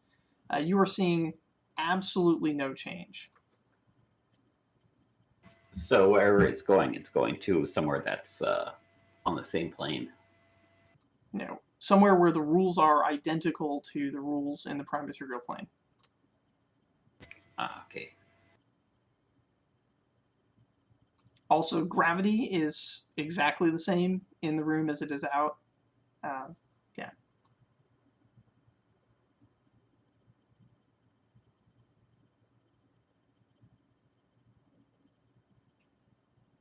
How good is your location spell? Geo, do you know any how to like determine where your location is? Yes. Do I know? Improvisation. Let's give it a go. Because but your answer is yes. That's the official answer. Whether this works or not, the answer is yes. Because I could put you in the door. I could you can have one of these crystals to breathe in, and I could close the door, and then you could detect where I am, and we can extrapolate if you're in the same if you're either in a pocket exactly how it works. How good is your location spells? I'm an expert necromancer. The only thing I could find out is where your soul is. You still have your soul, right? Can you check that for me? Evatala is not deceased, so there is not a strong presence of necromantic energy around Evatala. I mean, I don't advise killing party members just to get access to their souls. So, all right.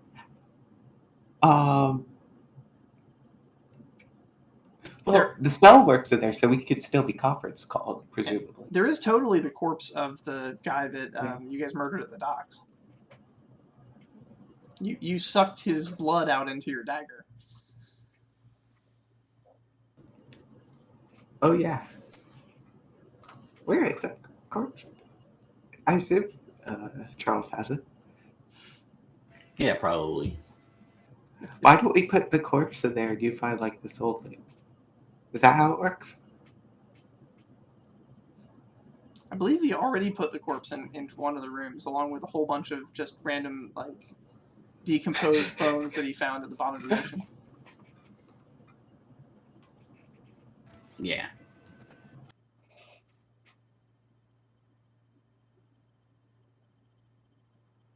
All right, so Charles, are you going to try and cast a location spell on the bones?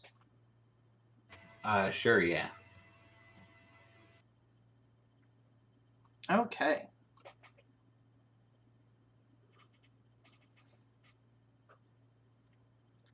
I do not have the improvisation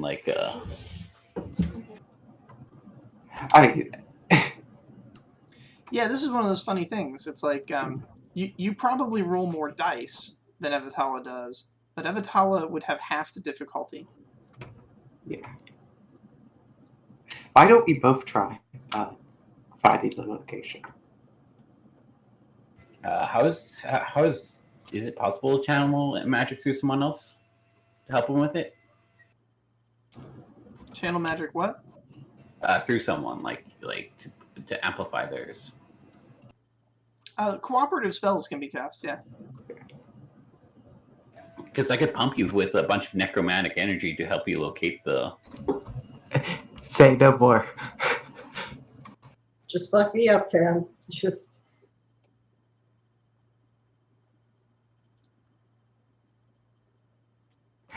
We're doing this now. All right. Team casting. So let's be clear about specifically what you're going to be casting. What is the effect you would like the spell to create? We would like to know the exact location of where my bodies are after I close the door. Okay. Yeah, that's what we're trying to find out.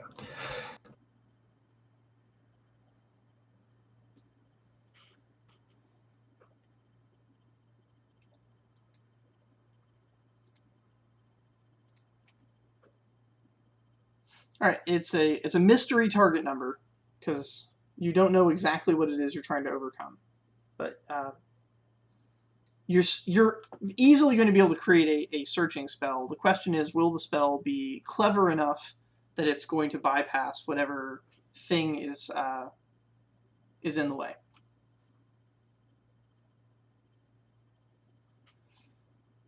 Indeed.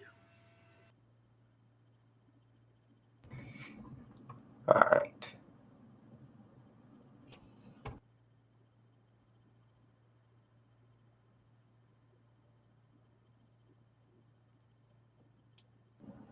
Do you have anything to add on to this other than just pure magic? I don't think so. You're not No. really trying to steal anything. I can't think of something. That doesn't mean... I guess I could argue investigation because I've investigated how this thing works. I can argue how it's criminal. What you're trying to do is you're trying to crack a lock at the end of the day. Or really, basically break or understand the encryption of this door for explicitly criminal purposes. I can also see your reckless trait, given that you're allowing a necromancer to just pump negative elements directly into you to boost your magical ability. Okay. That's probably unwise. We'll figure it out later.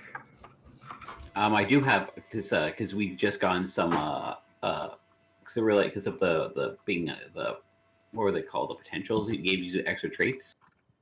One of my traits is called "You're a sacrifice I'm willing to make." Okay. So you guys are acting with advantage. Sort of.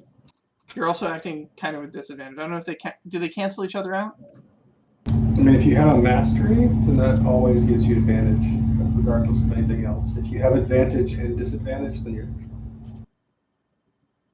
Okay, so you're basically making it a standard roll. Unless, wait, do you have a mastery? I haven't looked at Tice's sheet. Well, yeah, I don't think I do. I have a necromancy mastery. Okay, so Tice, you do have advantage then from your necromancy. Oh, yeah, because it's a corpse you're trying to locate. That's right, yeah. All right, now, what is the state of the door when you cast this spell? I am sorry, but I had a hiccup as soon as you asked that question. So I don't know what the question is. It's currently closed. Is it in the frame?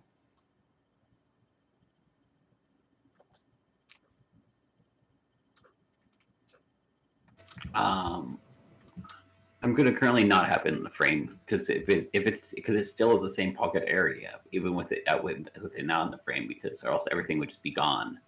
So wherever it is, it should still be wherever it is.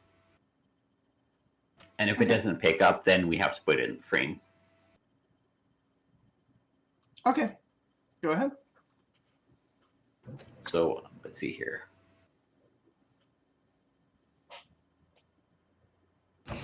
So is Tice rolling here to give me like helper dice with his puppy full of necromantic energy?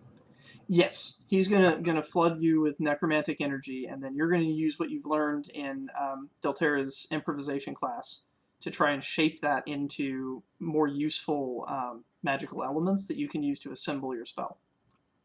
Yeah, I'm guessing it's only necromancy that I'm using potential. Yeah, unless you have something else you can argue. You do have advantage from your mastery, so you're allowed to roll other things along with your necromancy if you can justify it. What would be your narration as to why you would be using anything else? If not, then yeah, just roll necromancy.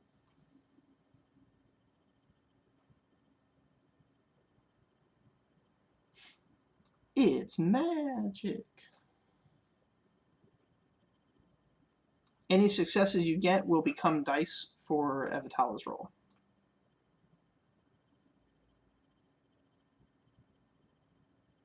Yeah. I don't think there's, like, the only I could think of is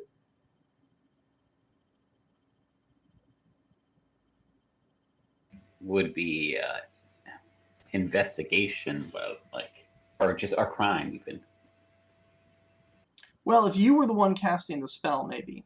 But if what you're doing is you're giving energy to Evitala, then investigation and crime are not really relevant to that. Maybe scholarship, because like I have to make sure I'm doing it properly. I know the. Okay, that can make sense. Focus plus scholarship would be a good thing for that. So focus, scholarship, and my necromancy. Yep.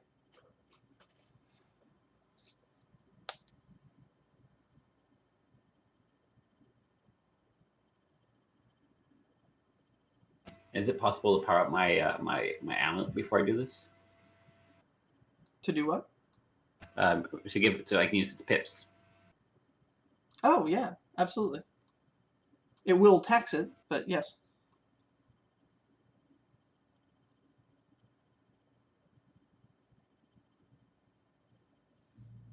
So you're drawing energy out of it to add to the pool of energy, right? Yeah.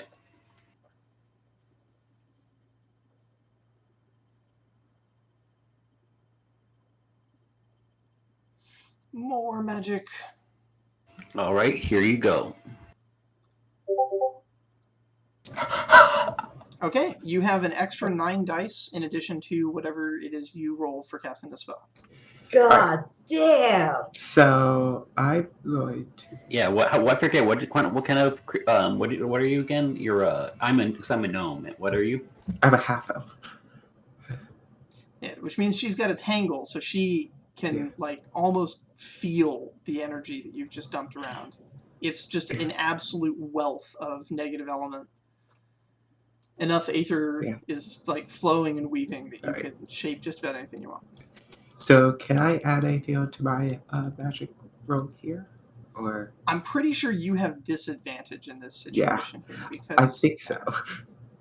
Well, it is reckless, which would give you advantage. The disadvantage is kind of canceling that out. So you're basically on neutral territory. You're not suffering any penalties, but you can't access the deeper stuff. You are operating, however, on half difficulty, which is kind of crazy how powerful that is, actually. Okay. 7 successes. So your 7 successes is the equivalent of somebody else rolling 14 successes on an improvisational spell. And you get a ping. The corpses are in Celebre, somewhere underground, relatively near... Well, I guess you weren't at the shop, but it's near the big pit where the old Magic University used to be. All right.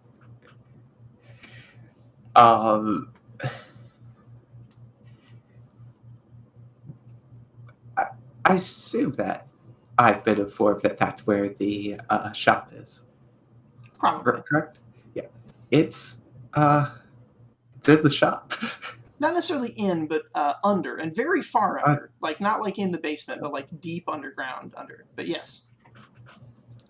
It's super under the shop. Where you got these stores from.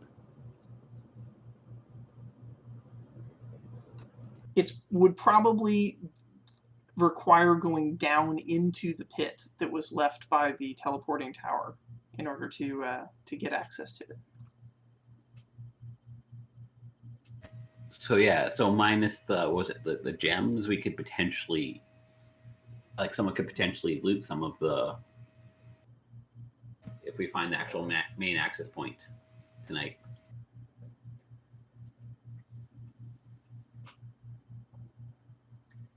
It also means that whoever this guy is that is running the shop is running a scam.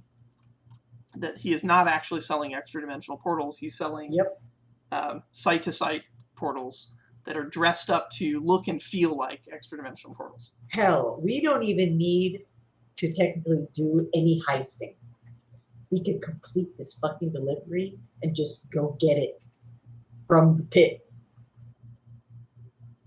We could literally just do what we're saying we're going to do. I could literally just do guard duty. As long as everything makes it into one of these doors, that's entirely reasonable solution. Here's the other kind of weird and crazy thing. If they never actually take any of the treasure out of the doors, then technically none of the treasure has actually left Celebre.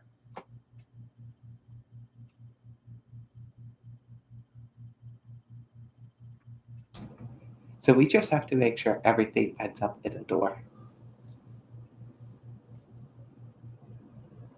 So you could potentially put everything onto boats, like all make sure those things go into one of the doors, and then you just sink the 3 ships.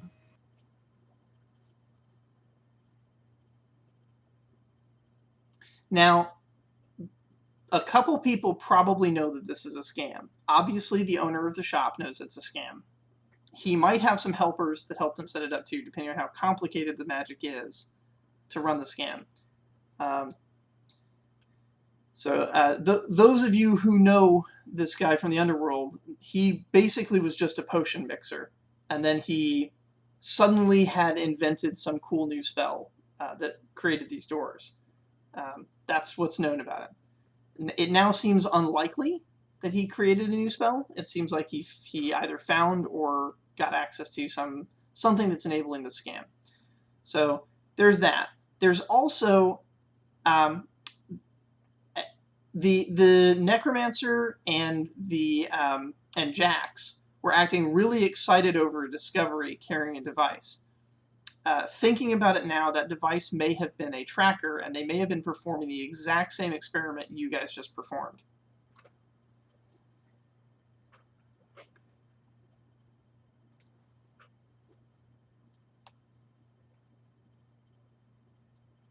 So you know, and they know, and you know that they know, but they don't know that you know. So potentially, if they figured out that it's hidden in a different location, they could be transporting it themselves in the middle of the night. Potentially. If they have access to that basement, then the goods might not even be in that warehouse right now. And Rourke might be guarding in a completely empty caravan.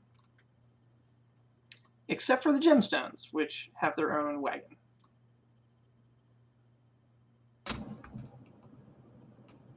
And if it's not there, then the court case is irrelevant in terms of the real treasure.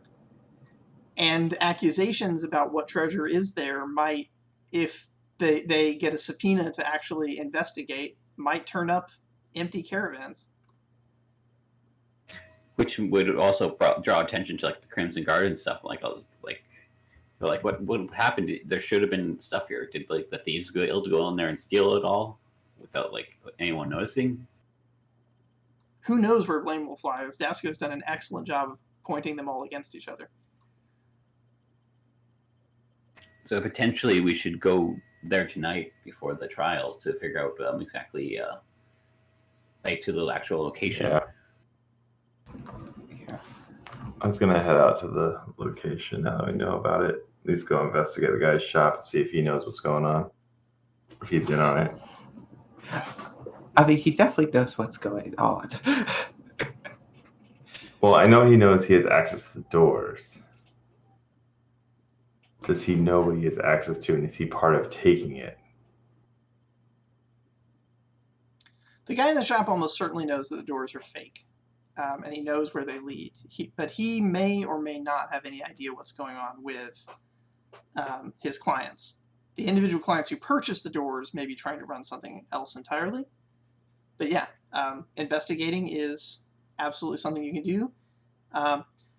Given that we have been going for almost 2 hours, I think this is a really good stopping point where we can pick up with the midnight investigation of the mystery of the fraudulent dimensional doors.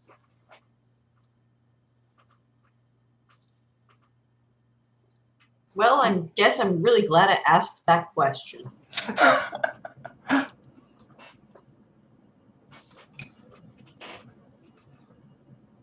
So, hang on.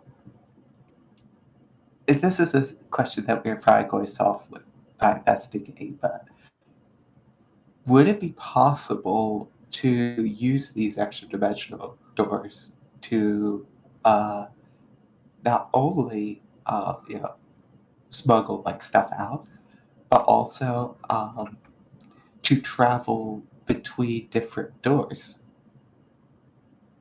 Like we could use our door to get to their door if their door's on the ship. They're all connected to the same fucking place. Holy shit.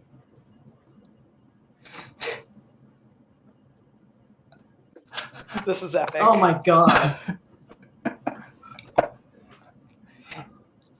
This is great. This is like that moment where you realize that George Clooney was the SWAT team. And hang on, depending on whether this guy's in on it or not, they don't know that we have doors. Right. Yeah, they were sold their doors first, and you bought your doors later. And also, you didn't buy your doors under your own name. You bought them under the name of the Teamsters Guild. So as far as the guy who's running the shop is concerned, somebody from the Teamsters Guild came to pick up a demo version of the door with the intention of becoming an additional client, along with the mining cooperative, his original client. This guy's got like 2 whole clients, and he's about to have his scam revealed.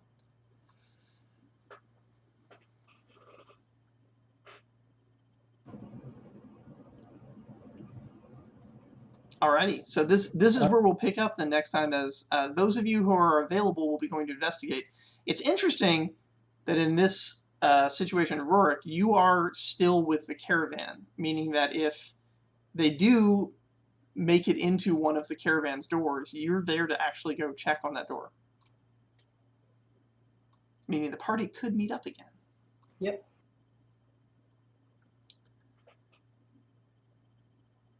Alrighty. You guys can go ahead and do the closing ceremony. All right.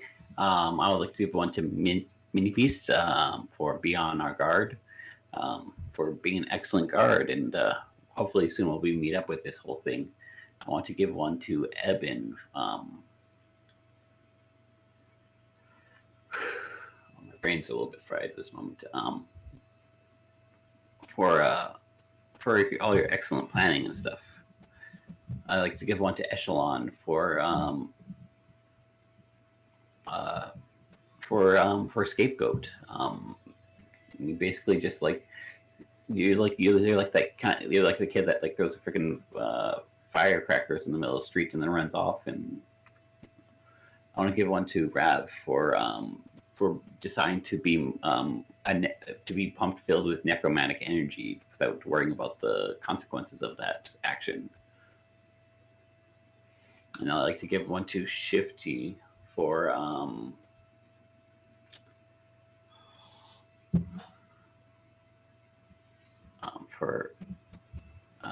outstanding moral fiber.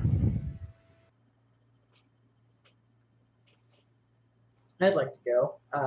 So Ed, your scheming with the Rights and Properties Guild, mwah, chef's kiss. So cool, so tight. This is kind of a combo deal. Definitely to Evatala and Charles for their tag team magic shenanigans, which revealed like a crucial logistical subplot for us. we can completely shift gears in terms of how we want to decide how to handle this heist going from here, because now we have some super privileged information. And Tice, that roll was just fucking insane. Lady Luck was on your side for sure. I think it was something like 9 successes or something like that. Something ridiculous. So awesome for that. For Barnabas, the dedication to the role of this diplomat and just like being in the right place to kind of keep the engine of our plans going on all fronts was super helpful. And I'm so sorry, Chris. I'm trying really hard to remember, but you just seem to always have plans. Always planning. The plan is no plan. And it seems to be working really good. So whatever it is, keep it up. Right. I will go. First off, point to Tice for flooding Avatala with necromancer or necromantic energy. And achieving a dream that I didn't know that she had. A point to Kristen for just being like, well, I could tell them the truth about the inventory. I could tell them about the truth. I don't think it really matters, but I'm not going to tell them the truth so that they're all excited. And then just tell the truth in court. I think that is the perfect in-character way for a diplomat to act if they're not actually a diplomat. A point to Ed for completely tying up the Rights and Properties Guild and having everybody just point fingers at stuff and not really sure what's happening. Essentially just by flooding them all with information that they don't quite know how to deal with. A point to Chris for being the orchestrator, and I think I may have preempted your own use of my flashback power in that situation with Amelia's soul.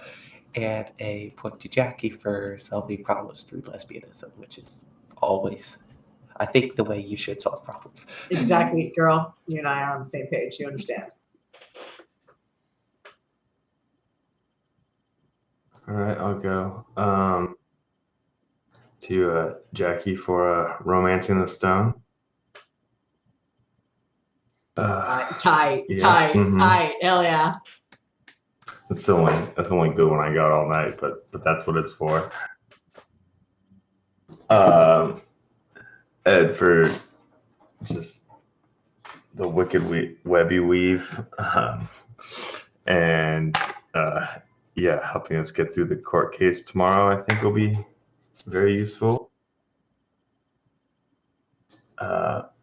Viv for your flashback and confounding another plot against us. Kristen for just your moral dilemma and figuring out the best way for us to get ahead while not blowing your cover. And then Tice for your awesome necromancy skills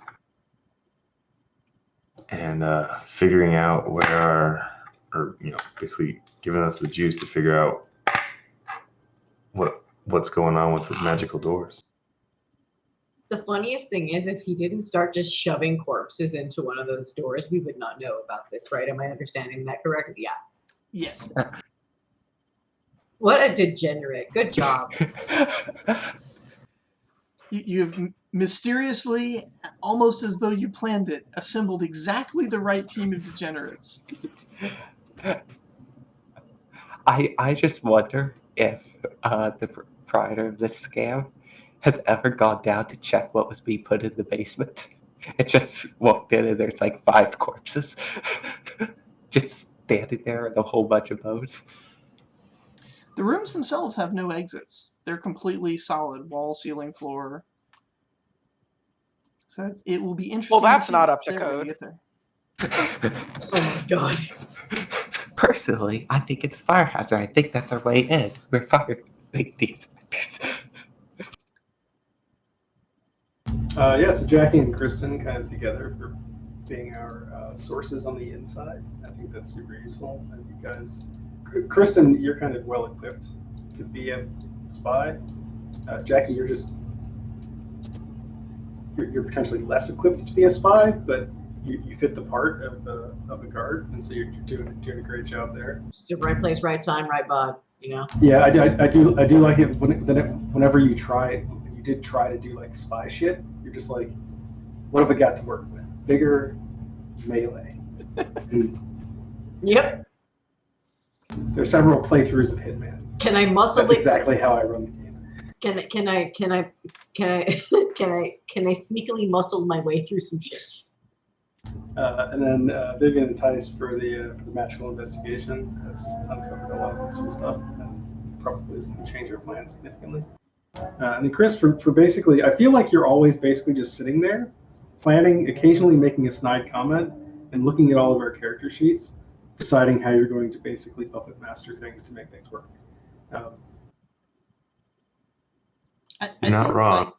like, during the course of this session, I think Chris said all of like 3 sentences, and every single one sent the party like going down a path that made progress. I mean, you know that you have a talent that lets you just straight up use our abilities. You don't have to manipulate us into doing it on your behalf. But why spend the tax, right? Yep. All right, I will go up. I've got a point for Viv for actually using the flashback powers. I think you've done it a couple times, but that was really cool to see the flashback scene with you and Rorik's girlfriend. Chris, like others have said, planning and really just every time you chime in, it sends us off on a cool direction. And also just a meta point for romancing the stone, because that was hilarious. Jackie, for the revelation that Evatala all along has had your girlfriend in the gem. Well, I mean, like we retcon it, so basically we rewind, and essentially we completely rewrite how those situations go down. Like, for example, like maybe we get away from the zombies that were sent on us because bad intel, We won that combat, but also it could be something like that, things like that. Maybe the zombies weren't even sent to kill you. They were just sent to slow you down so those guys could get through the portal first. Nice. Yeah, well, nonetheless, it's cool that, like, all along, she's had that gem, and then it's like, oh, yeah, well, guess what? That's where your girlfriend's trapped. Point to Tice for Doorception. I do hope that, that plan works out for us, potentially. That might be a good way to haul a bunch of stuff if we can put doors inside of doors. And a point to Ed for puppeteering all the different guilds and just basically having them do your bidding by planting seeds in their heads. So can't wait to see that play out. And I think that was everyone. Wasn't Dasko's wanted poster, didn't it say something like, don't let him talk? Keep him gagged at all times? Is that on there? Yeah, that's correct. Yeah.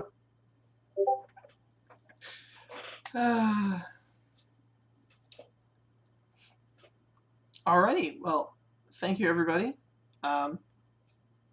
Don't forget that talents now only cost 9 points, so you guys can probably afford some cool new talents. And if you're interested in more magic talents for any of the people that are using magic, there's a bunch of stuff up on the wiki that just one thing that's useful to look at is the wiki that has a little chart for what requires what as a prerequisite. And seeing the things that are at the bottom of the prerequisite trees that open up options is a good place to start if you wanted to start expanding magical powers. That said, there's also ton of talents in the social trees as well. And I know Evasion just opened up a new social potential, so that's gonna be awesome. That's it for session 12, and we'll pick up with session 13. Fingers crossed next week. We seem to be doing an every other week thing, but that's okay. But I plan to be around for next week. Next week will be interesting. I have a conference in San Diego, so if I can get on my phone, maybe I will. Okay. If not, then we'll probably skip, because I think you're going to be pretty important for what is about to go down. But we'll see. Really. What is next week? Next Friday. Oh yeah, next week's fine. The week after next is a no for me, because you won't. It's Grand Prix.